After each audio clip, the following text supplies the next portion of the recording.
Hi guys, it's Tony. As I promised a few days ago, for those who took part in our soap making excursion, today is the day that the soap is due to be cut. So I'm going to wait just a couple minutes just to allow some people to join in, and then we're going to go ahead and cut the soap that we made the other day. So I hope your day was good. How was your day? Mine was long, but good. So at work, we're interviewing for account managers and telemarketers. And so I get the pleasure of interviewing salespeople, one of my least favorite things to do, quite frankly. By trade, I am a salesperson in the telecom industry. I've been there for 27 years now, and we're growing our sales team. So it's exciting. But interviewing salespeople, in my opinion, is tough because, you know, we're salespeople by nature, so this is what we do. We sell ourselves. So that's one of the things that I'm doing. Today, I had the pleasure of diffusing Gratitude. Trisha brought it into work for me to take a sniff of, and it was really pretty. So she was kind enough to put some drops in my diffuser last night before she left. So this morning, I was excited when I got to work. I added the water and just diffused Gratitude all day. So it was it's a beautiful scent. If you've not smelled it, take the time to add it to your ER order or order it, because it's a beautiful scent, and I think more people need it. So it's a great oil to add. I'm pretty big into, you know, the oils, of course, that we can use in our daily lives and that I use in the do-it-yourself group that I'm in. But I'm also a big believer in hope and forgiveness and joy, and now a Gratitude I've smelled. I call them, I think they're purple oils. They're either purple or like a dark pink, almost purple, and they are just amazing. They how they work, I don't know, but they do work. I have a few people I think that need a little bit more forgiveness, so I use that at work sometimes, and actually in my personal life as well. But right now we are getting ready to cut the soap that we made the other day, and I was excited to share that with you because it is one of my most exciting parts of making soap. You get to see the design of the soap, how it turned out, and of course the smell. So it's been in its molds now for 48 hours, a little bit over 48 hours, and we'll have to cut it, measure it, and cut it, and then it'll sit for about 5 weeks while it finishes its saponification process, and the lye works its way out, makes the soap bars very hard so that they don't melt in the shower. So as we continue to wait just a couple of minutes for people to join in, I want to wonder how your day went. Mine, as I said, was good, kind of long, but good. So I came home, I turned on my area diffuser, which I think can you see in the background? There you go. She's playing her spa music for me. Dinner's in the oven, and now we're gonna get ready to cut the soap. So, and for some reason, I'm not even sure why, maybe one of my experts in live, I can see obviously myself, and I can see the bottom of my screen. I can't see who's joined. I can see that people are, the number of people that are on, but I can't see who those people are, and I can't see any comments. So I'm not ignoring the comments on purpose. I just can't see them. Let's try this. I guess I'm making the assumption that people are actually commenting. Please comment so I know you're there.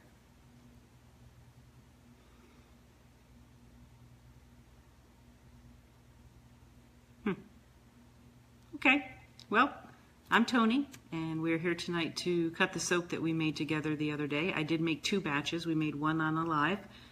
The first one was the Pure Bliss, and my goodness, I cannot remember. Hi, Jonathan. Okay, so I can see the comments. Just none of you are commenting. Share the love, guys. We made Pure Bliss. And what was the second one I made? Oh, Citrus Passion.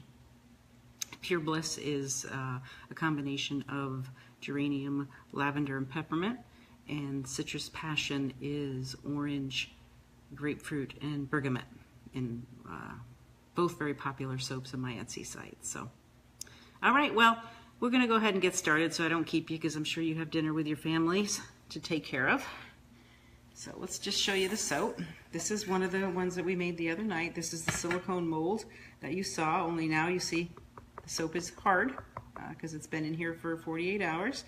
What we're going to do is we're going to take a towel,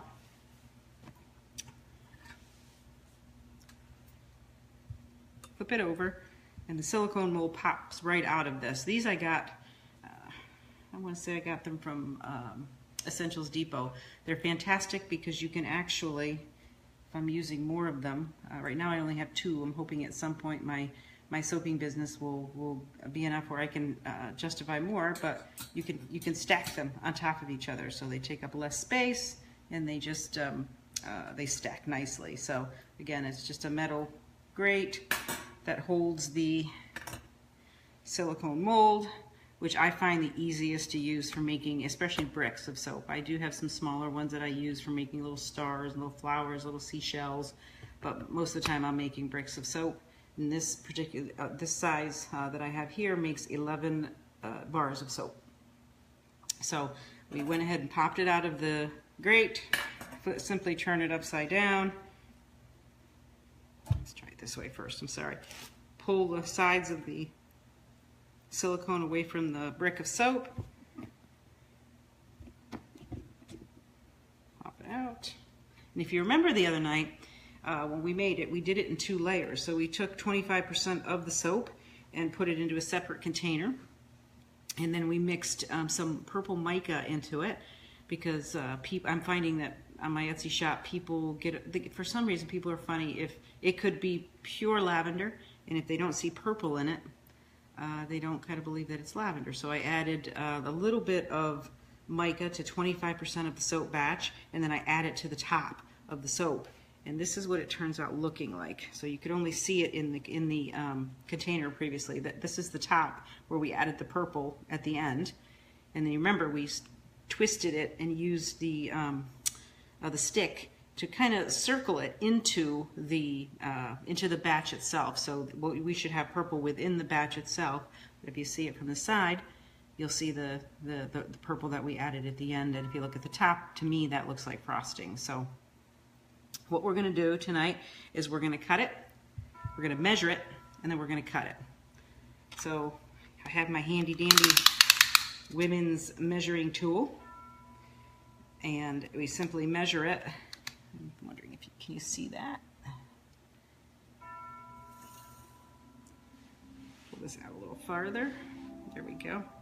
And we measure it, and I measure them in 1-inch blocks. So as with my measuring of ingredients, being I'm not a baker, I'm not exact, but simply take my cutting tool, which I got on Amazon, cheap, but you can see that it has the design, so it'll add a little design to the soap when we cut it. And I just simply go across the soap at each of the 1-inch marks to kind of give myself a guide. Now there are much fancier tools for cutting soap. You can actually get these tools that look very similar to the mold, but they have a handle on them. You just pull down and you just can cut, you know, a whole brick at one time. The blades come down at exactly 1 inch or whatever you measure them at. Wait a moment, we'll get across so it's measured appropriately all the way across. Let's see, I'm a little bit off, so we're going to redo. I do this every time. So let's give it a, have to kind of be careful in the size of the soap. We're going to start from this end because I got these new boxes for my shop. They are, my labels that I've chosen to use are more of a craft color paper, which I like. It goes well with the logo, and then the soap goes on the on the inside of that. So I need to make sure I cut it so it fits into the box properly. But there's my new box. Yes, you can hear my Aria. Isn't she pretty? I love her. I haven't quite figured out, Trisha, how to hook my phone to her because I have a whole meditation playlist that I downloaded that I play. and be able to go live at the same time, because otherwise we'd be listening to my meditation list, list. So, and that's usually what I'm listening to when I'm cooking. That's my way of coming down from my day, relaxing. I have cypress and lime in it, which is kind of like a new addiction to mine. I just started getting into, I love the smell of fresh pine when you walk outside. We live in Florida, so we don't have fresh pine here, but when you're in the mountains in the cool, crisp morning and you walk outside and you can just smell that pine. So I bought cypress and Idaho blue spruce, and I started using those. And then the other day I had lime, lime and spearmint in it, and I thought, okay. So it got low, so I added the lime with the cypress, and oh my gosh, it's nice. It's my new addiction. So it's fresh, but yet it reminds me of that cool, crisp morning. So these are the new boxes I got. So we're going to cut the soap to make sure they fit into the boxes. And we're going to start at this end. We went ahead and pre-measured it at 1-inch blocks. Oops, try it this way. Just double checking to make sure I did it properly. And we will go ahead and cut them at 1-inch blocks. So again, this is a very simple tool. Got it on Amazon. Simply push straight down.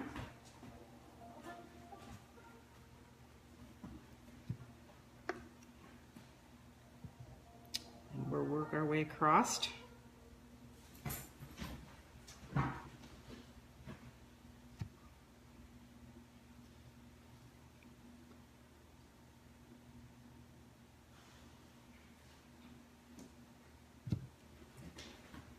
I wish you could smell this, because it smells amazing. This is my absolute favorite part of making soap.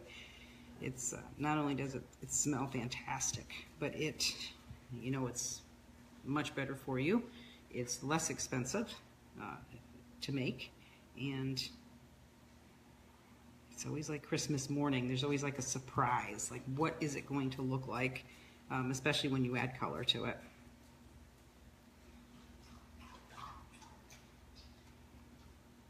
Now this soap is by no means ready to use.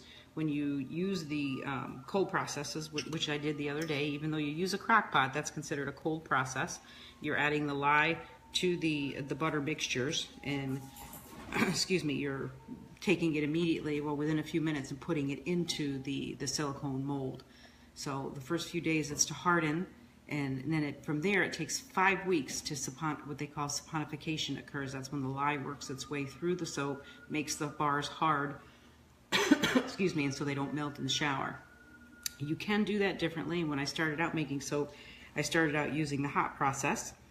It does make a pretty cool looking soap, which maybe we'll make sometime live so you can see the difference between what this soap looks like, which is your typical bar of soap with frosting on top. It puts out more of a rustic soap. So what you would do in that case, exact same as we did the other day, you would add the lye, you would use the immersion blender to create the runny mashed potato type texture or thickness, and then you would leave it in the crock pot on low for about 45 minutes. And when you watch that occur, you'll start to see it bubble up over itself, and it'll start to, I don't know, I can't describe it any other way, bubbling up over itself. And then you wait for it to completely bubble up over itself, and it's usually about 45 minutes. Then you shut it off, scrape the sides of it, and get it into a container. What that does to the soap, it almost clarifies it a little bit. I wouldn't say, it does not make it clear, but it makes it rustic looking. So it's more of a, I can't use another word, rustic looking soap. It's got a clear color to it. You still do have color, like you would still see the purple in it, but it would almost look like you started with a clear base, and it's very cool. Now that has completed the saponification at that point. So because you let it sit that long in the crock pot, it cooked its way through. The lye did what it was supposed to do, and it's cooked out at that point. You put it into the silicone mold, and you let it sit for a few days just so it hardens. You cut it, and you can use it immediately. So I personally like the look of a cold process soap better, so that's usually what I make the most of. I do get requests from people for hot process soap, but they're usually, it's specifically for an event that they're looking for more of a rustic soap. Okay, so here we go. We have the soap. It's been cut. So give you some ideas of why I love to do this. If you look at this and you look at it closely, look at the design. You remember the other day we were pushing the purple down in using one of these. They're simply skewers, but I just use them to stir the purple down in while still leaving it on top, so you still have the look of the frosting on the top. But that's one of the bars. And then looking at a second bar, they're kind of completely different, right? Depending on how you were stirring and when you were stirring. So you have a completely different look for each of them. And in fact, if you look at the back of this one, it looks completely different. Now they're still wet, so you can actually, there's still essential oil a little bit wet right here, but my God, they smell fantastic. 5 weeks from now, they'll be ready to either use or to put on the Etsy site. So we'll go ahead and do the Citrus Passion now. So this soap is called, I keep calling completely blank, Pure Bliss. It is a combination of geranium, peppermint, and of course my favorite, lavender. So all three of those essential oils are in this soap, and we're going to set it over here so that it starts to dry. And the idea is you're supposed to do it every night. I can't say that I do it every night, at least a couple times a week. You need to flip the soap so that it's drying on all sides.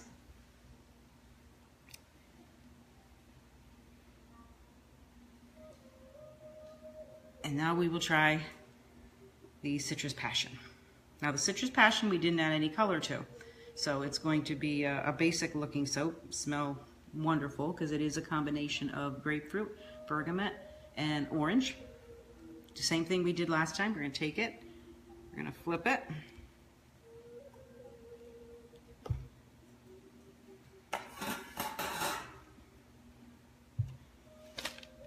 Pull out the silicone mold.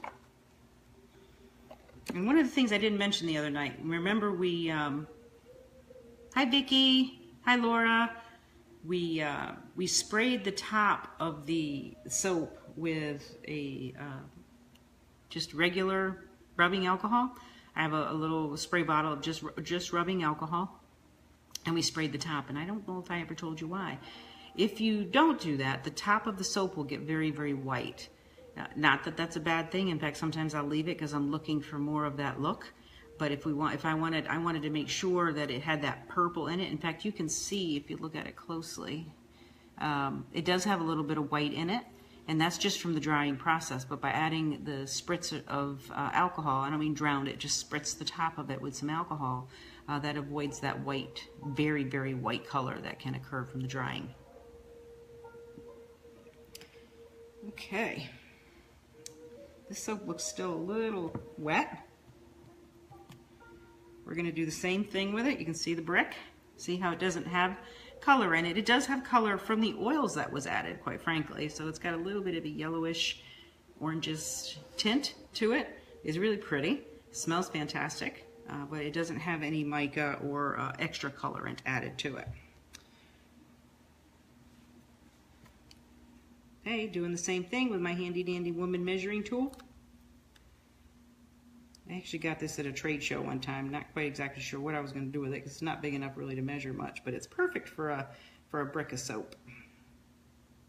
And remember, each of the bricks makes 11 bars of soap, 11 1-inch bars of soap. So we're going to cheat this time. We're going to use this, and I'm just going to mark the soap where I want to cut it.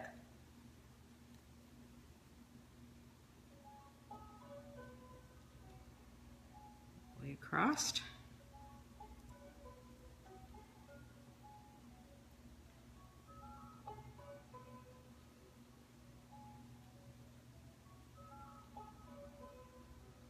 Okay. And my cutting tool. Simple, inexpensive. It does add that design to the soap.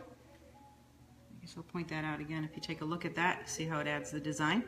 It's just, you know, adds a little bit so it's not just a flat bar of soap. Amazon. Okay, going to go ahead and start our cutting. You just want to push straight down.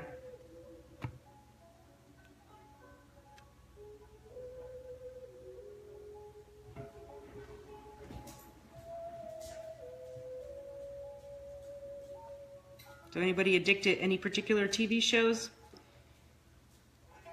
My husband and I are, we don't have cable. We decided a few years ago that we wanted to get off of cable because I just got really disgusted with having to pay some ridiculous amounts of money for a cable company to push cable to my house. So we got an antenna. So we get 52 channels with just the antenna, and then we signed up for Netflix. And so now we've changed our TV style of watching. Rather than, you know, coming home and trying to catch a show or DVRing a show, we just watch episodes at a time. And oh, Santa Clarita Diet, I heard that was cool. That's on my watch list as well. I haven't watched it yet, so that's good to know. My husband and I really can't agree on types of shows to watch, so we started watching. My daughter recommended The Ranch. Now, I'm not an Ashton Kutcher fan. Now, Sam Elliott, he's kind of a cutie patootie, but I thought, okay, well, I don't do well with what's that Saturday, what's that, the 70s show type stuff. I don't know if the sense of humor is not right or what. So when I heard about it, I thought, I'm not an Ashton Kutcher fan, but let's watch it. Well, so we power watch. That's what happens. We cook dinner, we sit on the couch, and we just watch episode after episode on Netflix. And then there's certain shows we still watch, like Survivor and stuff on regular TV, which we get fine with the antenna. But I actually find we watch more TV now, I don't know if that's a good thing or a bad thing, than we did when we had cable, but The Ranch is our newest addiction. Somewhere Between. I'll have to take a look at that. We're always looking for new shows to watch. I started watching The College Friends, or it's a Netflix original, I believe. I've watched 2.5 episodes. I'm not quite, the jury's still out on it. I read great things about it. People really like it. But I've started watching it just to kind of test drive it a little bit, and I'm not 100% on it. How do we find your soaps on Etsy? I can put a link out after this, and you'll be able to go to the Etsy site and take a look.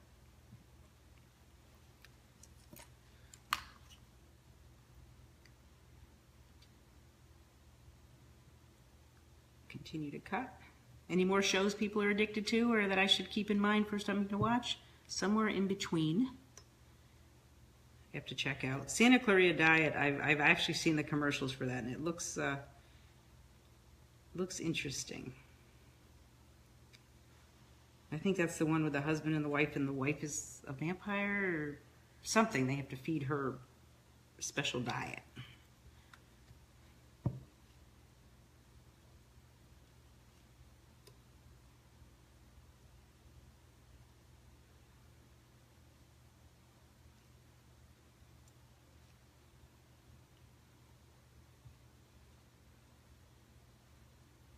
This soap is definitely still a little bit what I would call moist.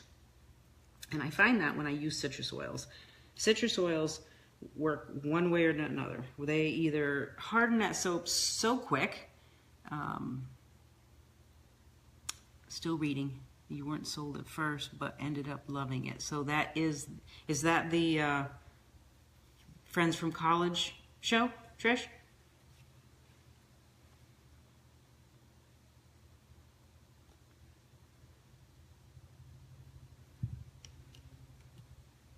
So what I was saying is citrus oils are really funny when you're working with citrus oils. Two things can happen. Either it's perfect, which it was the other night, so somebody was looking out for me because I was live making it, or it just hardens as soon as you add the citrus oil. That's why I always get the soap to the perfect consistency. Then I add the oil.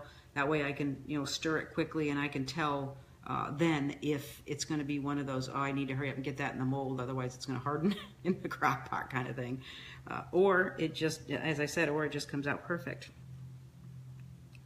Haven't quite conquered why that occurs. Okay, so we have 11 beautiful bars of soap. And you can see, even though we didn't add color to them, they do have their own design. They have their own colorations within the soap, and they smell amazing. So just another way to use your oils. You don't necessarily have to make 11 bars of soap at a time. You don't necessarily have to use this. I find this just, it's easier whether I'm using them personally or selling them. It's just easier to do that. But you can buy individual silicone molds. So you could make, for instance, if you wanted to make the batch that like we made the other night and have individual molds that you put it in, you could actually add a different oil. If you're making ones for, I think Erin did this in hers where she was making some for her son, some for her husband. So if you want certain gifts for people, easy to make. You saw it the other night, simply melt it. Use the immersion blender and pour it into a mold. You can pour it into the smaller molds. Yep, fancy flower molds for little girls or friends at work that like fancy flower molds. Anything, seashells. I've seen people use Dixie cups. So you use the little paper Dixie cups. They'll pour the soap into that, and they make an individual one for each of their kids. And you know, you let it sit for a couple of days, and then and big girls too. Yeah, exactly. So let it sit for a few days, and you got a pretty interesting looking bar of soap. And you know, they don't necessarily have to be square. They can be anything you have around the house. Like I said, the Dixie cups work. I've seen them used. If you go to the dollar store, there's silicone molds of all kinds that you can get. You can order them, of course, from places like Essentials Depot, where I got this. This is just a heavier, dirtier mold because I make a lot of soap. So, but absolutely, if you're making soap for yourself, you certainly can just dollar store it or use stuff around your house. So, but that's it, ladies. I'm going to go ahead and stack these in the tray, and then I'll show you the tray. I'm intentionally trying to not move that phone tonight because I tend to like to put it sideways. I'm not quite conquered that battle yet. I do dye my hair to match my personality, so it might take me a little while.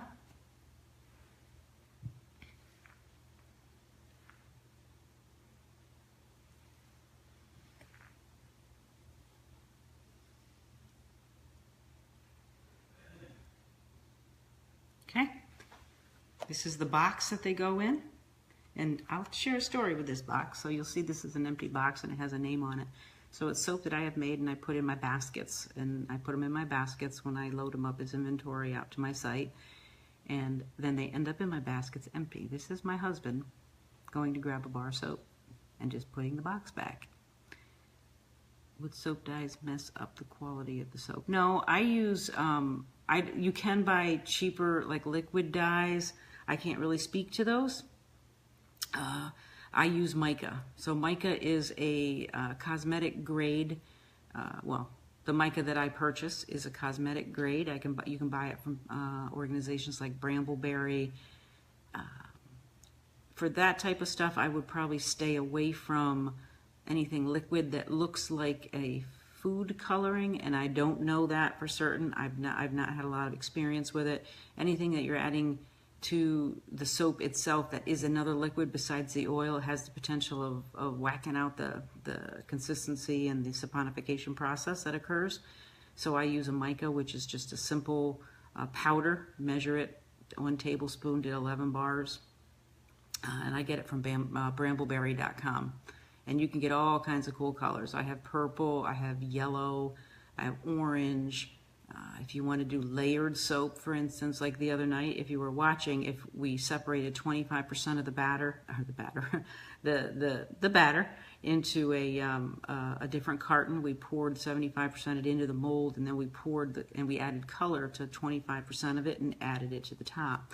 So if you wanted to, what you could do is separate that into 3 different, right? You could have 3 separate containers, and you got to do this relatively quickly because the soap is hardening as you're trying to do this. So say you added 3 different colors and you poured each of them into the container, it's into the silicone mold.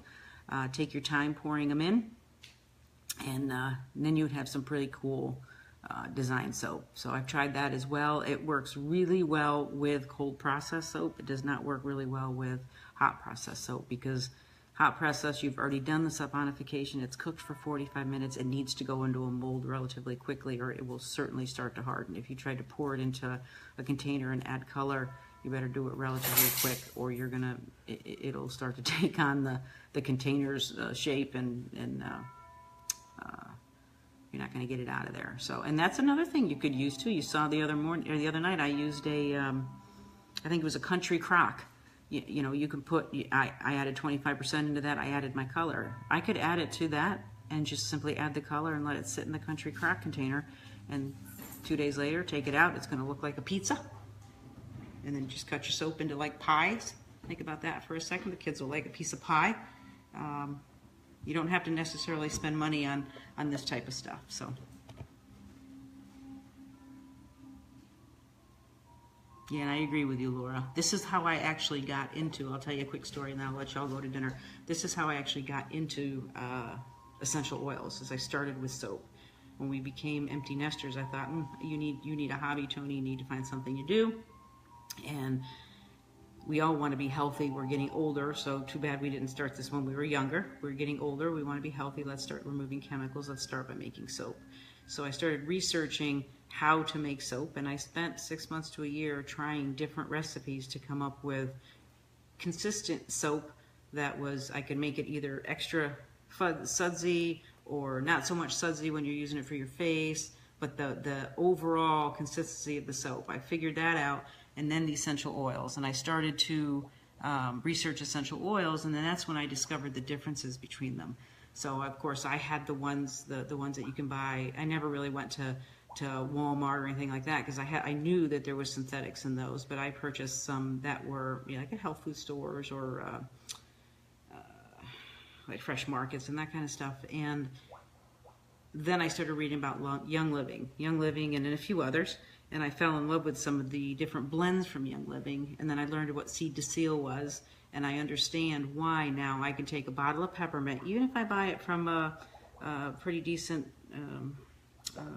health food store or organic store, and I take a bottle of peppermint with Young Living. Amazing the difference. Number one, you use a lot less, and number two, the quality of the oil. So I spent a lot of time reading about oils before I dove into Young Living, and now I'm so happy that I did. I know exactly what's going in every product. I don't have synthetics I have to worry about. I mean, I put in, my favorite drink is a pomegranate martini, so I put enough synthetic into my system that way. Everything else we really want to try to get healthy with. So I started with soap, and then I've gone on to many, many other things. So now I'm involved with Dropping Knowledge and Clean Living, which is a group talking about all do-it-yourself kind of challenges, we call them, to teach us how to use essential oils in our everyday life, and making soap is one of them. So I am going to let everybody go. I have dinner that is probably done. I hope I didn't take up too much of your time tonight. Thank you so much for coming out and watching, and we'll look forward to the next thing that we decide to go live about. Have a great night, everybody. Thanks for coming.